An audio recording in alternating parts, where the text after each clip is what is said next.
And he's got some quite naive thoughts about how, or simplistic thoughts about how the world works, and just wants to kind of do that. And he doesn't know how it's all going to play itself out. I don't think he's a strategist by any means. He's a bulldozer. What is it that is in Trump's mind here? I mean, is this a set of tactical actions based on his sense of the power and authority and responsibility that comes with his office, and that, sort of dealing with the Middle East, albeit in a way that we find crass, ending the war in Ukraine quickly, albeit in a way that we think is unsustainable, is just a set of decisions that he's making to deliver on promises, or does Trump have a sense of grand strategy, that this is a conscious pivot in US strategic priorities from Europe towards the Pacific,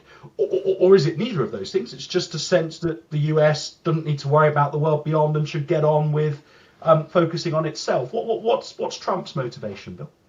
Well, I'm not sure anyone knows his motivation. There was a very powerful piece written by the famous historian Francis Fukuyama at Stanford today, in which he makes the assertion that this is not isolationism. This is Trump now sort of going from, sort of changing sides from, liberal democracies to authoritarians, and that that he's actively throwing in his lot with the likes of Putin and perhaps in the future Xi, and that all of us in our quaint ideas about democracy and liberalism and freedom, well, that he doesn't believe in that. Now, I don't know if that's the case or not. I'm just repeating what Francis Fukuyama is saying. My assessment, just on the very short term basis, is that Trump just wants to break everything. And then, it's kind of like when you play pool and you're the first person to shoot, and you break and you see where all the balls go, and then you decide what you want to do. And he's breaking the relations with Canada, with Mexico. He wants to take over the Panama Canal. He wants to occupy Greenland. It's just he wants to make the Gaza into a Mediterranean Riviera. He just wants to break everything, and he's got some quite naive thoughts about how, or simplistic thoughts about how the world works, and just wants to kind of do that. And he doesn't know how it's all going to play itself out. I don't think he's a strategist by any means. He's a bulldozer. Um, and I saw another sort of quote that he's a bull in a china shop, and we're the china. Uh, Give me, I mean, there's lots to just make you despair from our conversation so far, because almost at every turn there's a helplessness in so much as to to last bit of our conversation, that Trump is just kind of bouncing from issue to issue like a bull in a china shop, a helplessness for the Europeans in so much as there's real American leverage over us, and our economies don't look like they're in a position where we can assert ourselves if we wanted to. There's a helplessness from the perspective of Zelensky in so much as he is and has been dependent on US military aid, albeit I agree with you, there is an incredible individual and resolve in Zelensky and a collective resolve amongst Ukrainians.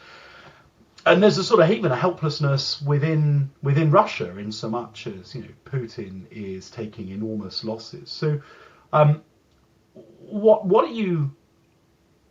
Let's start with what would you hope would happen next, and then we'll sort of move on to what you think will happen next. What if you could design the next sort of 6 months of global foreign affairs?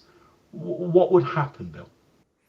well, I guess what I would say first and foremost is that the that Keir Starmer and the leading and the new German chancellor and the French president and the Polish president and a few other big people in Europe get together in a room and make the decision right then and there that the $300 billion of Russian reserves will be confiscated, and a defense fund will be set up, and that defense fund will be used to arm Ukraine.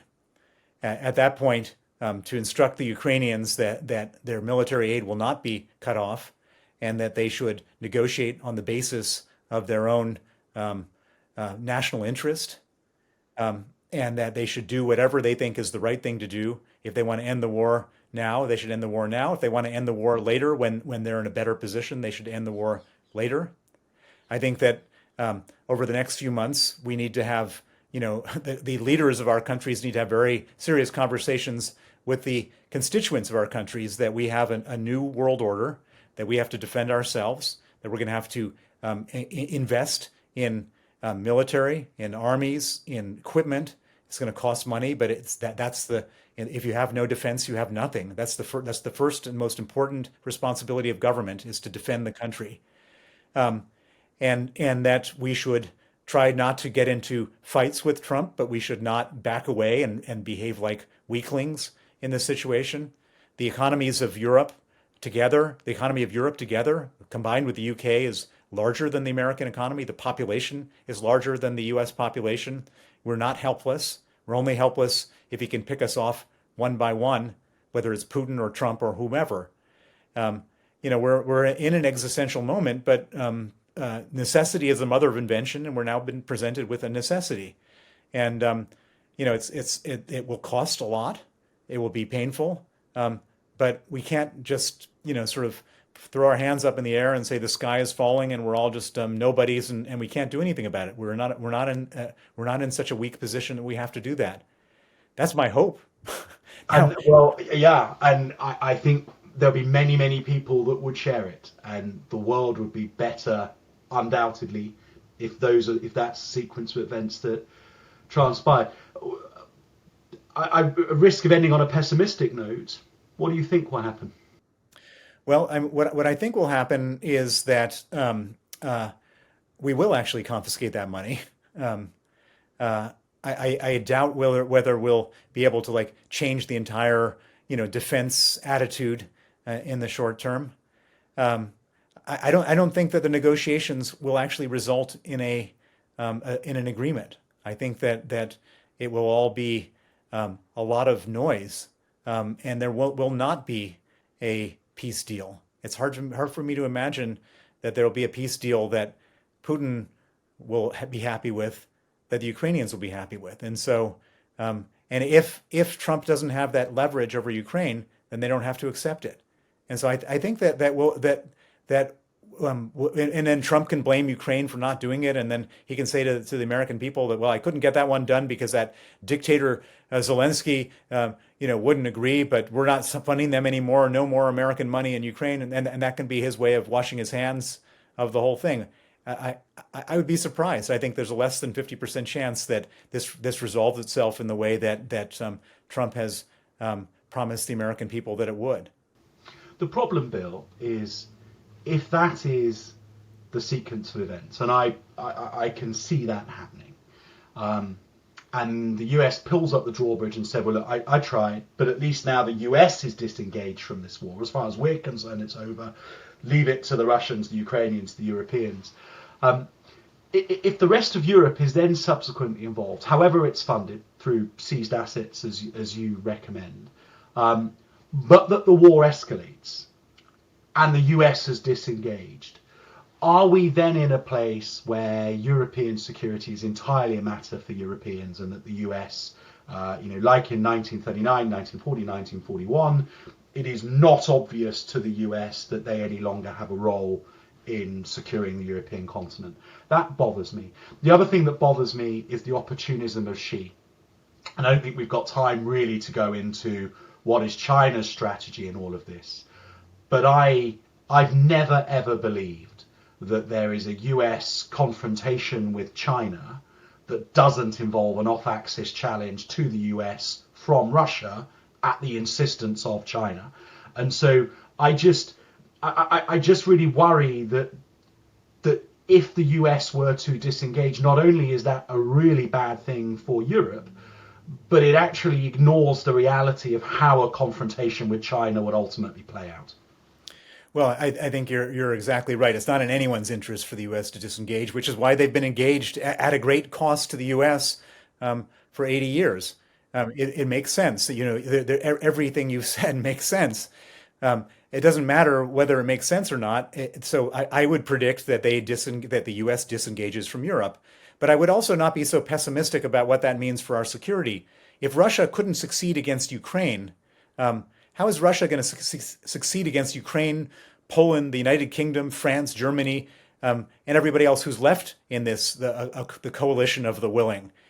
We have, you know, we have what we need to keep Russia at bay, including a nuclear deterrent. We have a nuclear deterrent. They may have more nuclear warheads than we do, but nobody wants a nuclear war, however it goes. And so there's not going to be a nuclear war against us because we have nuclear weapons and France has nuclear weapons.